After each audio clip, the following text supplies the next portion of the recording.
Vikram Ambalal Sarabhai August 12, 1919 భారతదేశపు భౌతిక శాస్త్రవేత్త. భారత అంతరిక్ష పరిశోధనా వ్యవస్థకు ఆద్యుడు. విక్రమ్ సారాభాయ్ బ్రిటిష్ ఇండియాలోని బొంబాయి ప్రావిన్సులోని ప్రస్తుతం గుజరాత్ రాష్ట్రంలో ఉంది అహ్మదాబాద్లో 1919 ఆగస్టు 12న జన్మించాడు. అంబాలాల్ సారాభాయ్, సరళాదేవి పూర్వనామం రేవా అతని తల్లిదండ్రులు. వారి 8 మంది సంతానంలో విక్రమ్ ఒకడు. వారిది సంపన్న వ్యాపారస్తుల కుటుంబం. విక్రమ్ తండ్రి అంబాలాల్ అహ్మదాబాద్లో పేరు పొందిన పారిశ్రామికవేత్త. అహ్మదాబాద్లో కాలికో మిల్లుతో ప్రారంభించిన అంబాలాల్కు బీహారులో పంచదార కర్మాగారం, తూర్పు బెంగాల్ ప్రస్తుతం బంగ్లాదేశ్లో రైల్వే లైను, టిబెట్ నుంచి ఎద్దుల మీద జూలు దిగుమతి చేసే వ్యాపారం, తూర్పు ఆఫ్రికాలో పత్తి వడికే కర్మాగారం, లండన్లో కార్యాలయం వంటి ఎన్నో సంస్థలు, వ్యాపారాలు ఉండేవి. విక్రమ్ పుట్టేనాటికే అతని కుటుంబం అహ్మదాబాద్లోని అత్యంత సంపన్నులైన వర్తకులు ఉండే షాహీబాగ్ ప్రాంతంలో 21 ఎకరాల్లో విస్తరించిన రిట్రీట్ అన్న బంగళాలో నివసించేవారు. విక్రమ్ సారాభాయ్ కుటుంబం దాసశ్రీ మాలి శాఖకు చెందిన జైనులు. తన 8 మంది పిల్లలను చదివించడానికి విక్రమ్ సారాభాయ్ తల్లి మాంటిస్సోరీ తరహాలో ఒక ప్రైవేటు పాఠశాలను ఏర్పాటు చేసింది. వీరి కుటుంబం స్వాతంత్ర్యోద్యమంలో క్రియాశీలకంగా పాల్గొంటూ ఉండటం మూలాన వారింటికి మహాత్మాగాంధీ, మోతీలాల్ నెహ్రూ, రవీంద్రనాథ్ ఠాగూర్, జవహర్లాల్ నెహ్రూ మొదలైన ఎంతో మంది ప్రముఖులు తరచూ వస్తూ ఉండేవారు. వీరు విక్రమ్ సారాభాయ్ వ్యక్తిత్వాన్ని ఎంతగానో ప్రభావితం చేశారు. విద్య. విక్రమ్ తల్లి సరళాదేవి తన 8 మంది పిల్లల్ని చదివించేందుకు మాంటిస్సోరీ తరహాలో ఒక ప్రైవేటు పాఠశాలను ఏర్పాటు చేశారు. వీరి కుటుంబం స్వాతంత్ర్యోద్యమంలో క్రియాశీలకంగా పాల్గొంటూ ఉండటం మూలాన వారింటికి తరచుగా మహాత్మాగాంధీ, మోతీలాల్ నెహ్రూ, రవీంద్రనాథ్ ఠాగూర్, జవహర్లాల్ నెహ్రూ తదితర ముఖ్య నాయకులందరూ వస్తుండేవారు. వీరందరూ విక్రమ్ సారాభాయ్ వ్యక్తిత్వాన్ని ఎంతగానో ప్రభావితం చేశారనటంలో అతిశయోక్తి లేదు. అహ్మదాబాదులోని గుజరాత్ కళాశాలలో మెట్రిక్ విద్యను పూర్తి చేసుకున్న విక్రమ్ సారాభాయ్ తరువాత పై చదువుల కోసం ఇంగ్లండులోని కేంబ్రిడ్జి విశ్వవిద్యాలయానికి వెళ్లారు. 1940 సంవత్సరంలో అక్కడ నాచురల్ సైన్సెస్లో ట్రిపోస్లో ఉత్తీర్ణులయ్యారు. ఇంగ్లాండులో విద్య.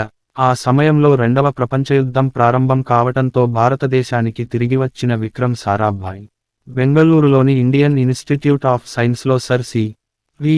రామన్ పర్యవేక్షణలో కాస్మిక్ కిరణాలపై పరిశోధన మొదలుపెట్టారు.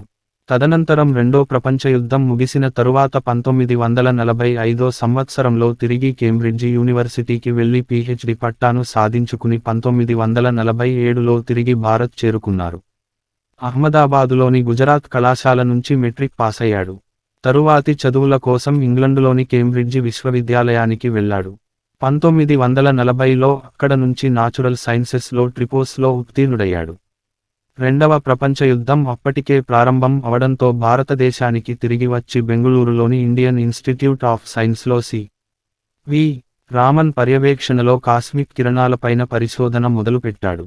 రెండవ ప్రపంచయుద్ధం ముగిసిన తర్వాత 1945లో తిరిగి కేంబ్రిడ్జి వెళ్లి పీహెచ్డీ పట్టా 1947లో సాధించుకుని వచ్చాడు. పరిశోధన. 1957లో రష్యా మొట్టమొదటి శాటిలైట్ అయిన స్పుత్నిక్ను ప్రయోగించినప్పుడు భారత భవిష్యత్ అవసరాలకు శాటిలైట్ల అవసరం గురించి ఎంతో విషయ సేకరణ చేయటమేగాకుండా ఆ శాటిలైట్ యొక్క ఆవశ్యకతను అప్పటి ప్రధానమంత్రి అయిన జవహర్లాల్ నెహ్రూకు వివరించి ఆయనను ఒప్పించారు సారాభాయ్.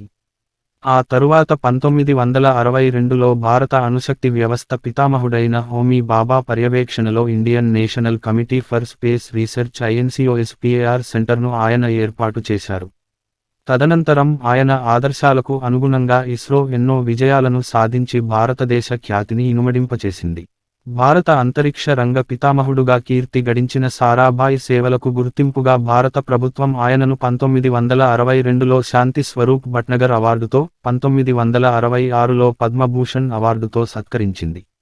జాతీయ స్థాయిలోనూ, అంతర్జాతీయంగానూ అర్థవంతమైన పాత్ర పోషించగలగాలంటే ఆధునిక శాస్త్ర విజ్ఞానాన్ని మానవ సమాజ సమస్యల పరిష్కారానికి ఉపయోగించుకోవడంలో మనం ఎవరికీ తీసిపోకుండా ఉండాలని చెప్పి ఆ దిశగా కృషి చేసిన సారాభాయ్ 1971 డిసెంబరు 31 తేదీన పరమపదించారు. గ్రామీణ ప్రజల కోసం ఉపగ్రహాలను రూపొందించటం విక్రమ్ సారాభాయ్ వ్యూహంలో ప్రధానమైనదిగా ఉండేది. సాంకేతిక పరిజ్ఞాన ఉపయోగాన్ని సామాన్యులకు అందుబాటులోకి తీసుకొని రావాలని, అప్పుడే మన దేశంలోని ఎన్నో సమస్యలను పరిష్కరించవచ్చని సారాభాయ్ తోటి శాస్త్రవేత్తలను ప్రోత్సహించేవారు. సహజ వనరుల వివరాలు సేకరించే పరిజ్ఞానాన్ని రూపొందించటం, రిమోట్ సెన్సింగ్ కు అవసరమైన సాధనాలను ఏర్పాటు చేసుకోవటం అనేవి అందులో కీలక భాగాలు. ఈ రంగాలను ఎలా ఉపయోగించుకోవాలి, అంతరిక్షంలోకి మానవుల్ని ఎలా పంపాలి, సంప్రదాయ పద్ధతిలో ఉన్న వ్యవస్థల్లోకి అంతరిక్ష వ్యవస్థను ఎలా కలపాలి